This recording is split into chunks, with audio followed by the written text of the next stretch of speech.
जय माता दी ladies and gentleman. तो अभी सुबह के बज गए हैं लगभग 10:30 पौने 11 और एक बार फिर मैं तैयार हो चुकी हूँ अच्छे से।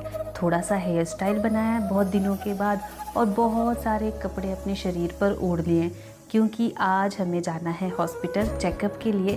बिल्कुल सही सुना आपने, हॉस्पिटल, जहाँ पर लोग जाने से डरते हैं और हमेशा प्रेयर करते हैं कि वहाँ जाने का मौका कभी ना मिले।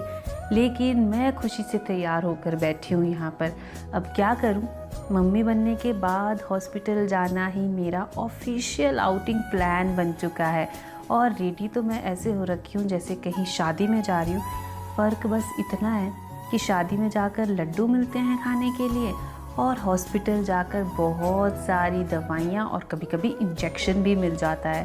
तो चलिए, फाइनली सभी लोग रेडी हैं बाहर निकलने के लिए। यहाँ मैंने पैरों में भी जूते डाल दिए हैं और अब उतरते हैं धीरे धीरे करके सीढ़ियाँ नीचे। वैसे अब सीढ़ियाँ उतरने की स्पीड थोड़ी सी ज़्यादा हो गई है क्योंकि अब डिलीवरी को 25 से 28 दिन हो गए हैं। तो यहाँ मेरे हस्बैंड और छोटू बेबी पहले ही अपनी सीट संभाल चुके हैं गाड़ी में। इन दोनों को कोई चिंता नहीं है कि पीछे हमारे एक पेशेंट भी आ रहा है। कोई बात नहीं, मेरा ध्यान रखने के लिए अभी मेरे ब्रदर इन लॉ फ्री हैं। तो चलिए जी, बैठते हैं अपनी प्यारी सी धन्नों में। और ये धन्नों ही हमारे पहाड़ों की शान है क्योंकि रास्ते आड़े टेढ़े जैसे मर्जी हो वहाँ बिना रुके पहुँचती है। तो चलिए जी, भगवान श्री राम का नाम लेकर शुरू करते हैं अपने इस छोटे से सफ़र को। और ज़रा आप बाहर के नज़ारे देखिए। आसमान में स्पेशली ये जो बादलों की आकृतियाँ बनी है, इनको देखकर ऐसे लगा है जैसे कि ये मुझे देखकर मुझसे भी ज़्यादा खुश हैं और स्पेशली मुझे नमस्ते करने के लिए आए हैं। तो अपने रूम की छोटी सी विंडो में से जितना नज़ारा मुझे देखने को मिलता है, अब इतने दिनों बाद इतना खुला खुला आसमान और बहुत कुछ देखने को मिल रहा है, तो मन बड़ा खुश हुआ है। लेकिन मेरे मदर इन लॉ ने जो मुझे इस तरह से पैक करके बाहर भेजा है, तो हवा भी लगता है मुझे छूने से डरेगी। इस तरह से मुझे पैक किया है, कहीं से हवा क्रॉस होने की कोई चांसेस नहीं है। लेकिन मैं आज खुद से प्रॉमिस कर रही हूँ कि ये लास्ट टाइम है जब मैं इस तरह से पैक होके आई हूँ। अगली बार जब भी बाहर निकलूँगी तो नॉर्मल लोगों की तरह बाहर निकलूँगी। तो यहाँ पर अमन भैया बड़ी सेफली गाड़ी चला रहे हैं और थोड़ा थोड़ा सा ट्रैफिक भी हमें देखने को मिल रहा है। लेकिन सच बताऊँ तो आज ये रोड, ये ट्रैफिक सब सुंदर लग रहा है। वरना पहले इसी ट्रैफिक को देखकर मुंह टेढ़ा हो जाता था और बस मुंह से यही निकलता रहता था कि हे भगवान, कब ख़त्म होगा ये ट्रैफिक, कब हम लोग अपनी डेस्टिनेशन पर पहुँचेंगे। लेकिन आज घर से बाहर निकलते ही गाड़ियों के ये टॉं टॉं पों पों करते हुए हॉर्न भी म्यूज़िक से लग रहे हैं। सड़क का जो ट्रैफिक है वो एक नेचर थेरेपी जैसा लग रहा है। तो सच में घर से बाहर निकलते ही दुनिया अपने आप सुंदर लगने लगती है।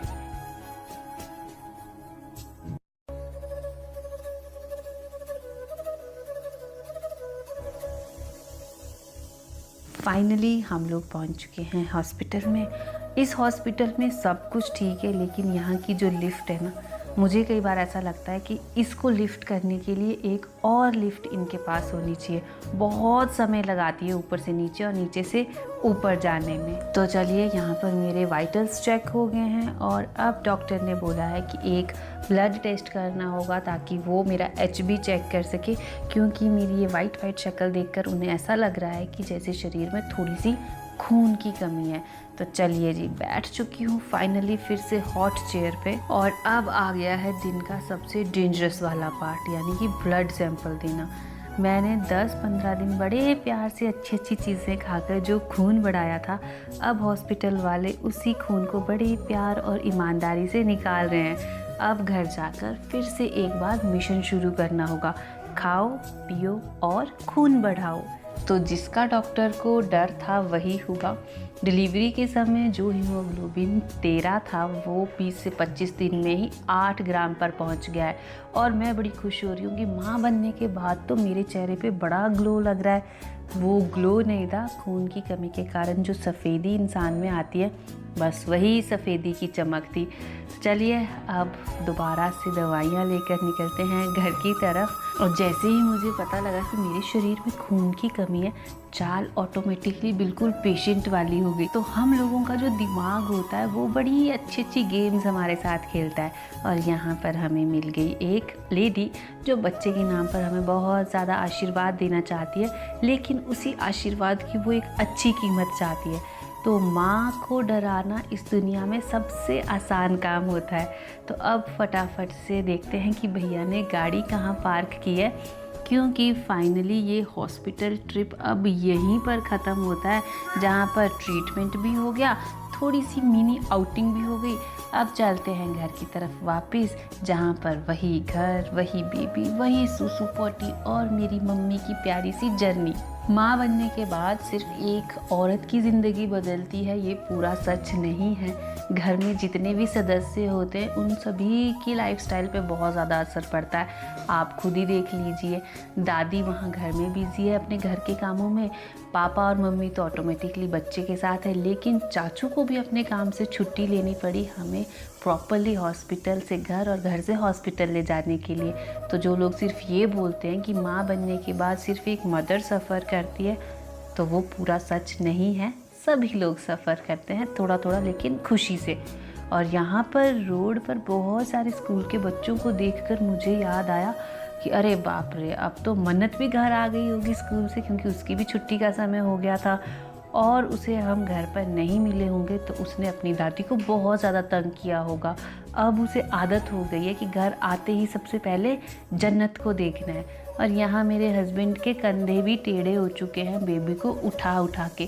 क्या करें, दो दो बेटियों के पापा बनना इतना भी आसान नहीं होता। और ये देखो जी, हमारा चुटकू सुपर एक्साइटेड है जन्नत से मिलने के लिए। मम्मी पापा घर आ चुके हैं, ये बाद में नोटिस करेगी, लेकिन सबसे पहले इसे मिलना है अपनी छोटी सी सिस्टर के साथ।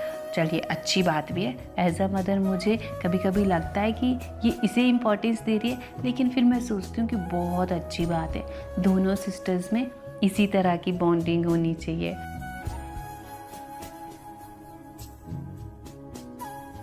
घर पहुंचते ही वीआईपी ट्रीटमेंट शुरू हो गया है और मेरे देवता सामान पति देव भी खुद फिंगर बाउल लेकर आ रहे हैं हाथों को धोने के लिए, ताकि हम जल्दी जल्दी लंच कर सके। और ये देखकर मैं सोच रही हूँ कि क्या ये हॉस्पिटल में ब्लड लॉस होने का असर है।